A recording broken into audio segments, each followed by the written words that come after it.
ఏంటంటే కేసీఆర్ గారి ప్రభుత్వానికి కాంగ్రెస్ ప్రభుత్వానికి అధ్యక్ష సమగ్ర కుటుంబ సర్వేలో పాల్గొన్న కుటుంబాల సంఖ్య 1,03,00,000 కుటుంబాల అధ్యక్ష 1,03,95,000 మొత్తం పాల్గొన్న ప్రజలు 3,68,00,000 3,68,00,000 జరిగింది ఒక్క రోజులో 24 గంటల్లో రాష్ట్ర వ్యాప్తంగా ప్రతి ఇంటిని ఎన్యూమరేట్ చేసి అత్యద్భుతంగా చేసినాం మేము చేసిన తర్వాత ముఖ్యమంత్రి గారు నిజంగా ఎంత మిస్లీడింగ్ గా మాట్లాడుతున్నారంటే అధ్యక్ష వారు అంటారు అధ్యక్ష ఇంతకు మించిన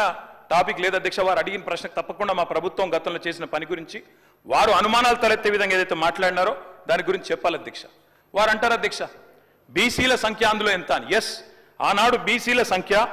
సమగ్ర కుటుంబ సర్వే ప్రకారం 1,85,61,856 51% బీసీలు ప్లస్ అది కాకుండా ముస్లిం సామాజిక వర్గంలో ఉండే బీసీలను కూడా కలుపుకుంటే 10% మొత్తం ఆనాడు సమగ్ర కుటుంబ సర్వే ప్రకారం రాష్ట్రంలో బీసీల సంఖ్య 61%. ఈ రోజు రాష్ట్ర వ్యాప్తంగా మేము మాట్లాడడం కాదు అధ్యక్ష ఇక్కడ మా శ్రీనివాస్ యాదవ్ గారు కరెక్ట్ గా చెప్పినారు మీ కాంగ్రెస్ పార్టీ ఎమ్మెల్సీ చెప్తున్నాడు బయట దీన్ని తగలబెట్టండి ఇంకా గలీజ్గా మాట్లాడింది నా మాట అన్న తగలబెట్టండి అన్నాడు దీన్ని తగలబెట్టండి ఈ నివేదికలు తప్పుల తడక అని కాంగ్రెస్ పార్టీ ఎమ్మెల్సీ చెప్తున్నాడు మేం కాదు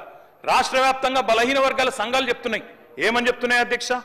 సమగ్ర కుటుంబ సర్వేలో 1,85,61,000 ఉన్న బీసీలు ఎట్లా 1,64,00,000 తగ్గినరు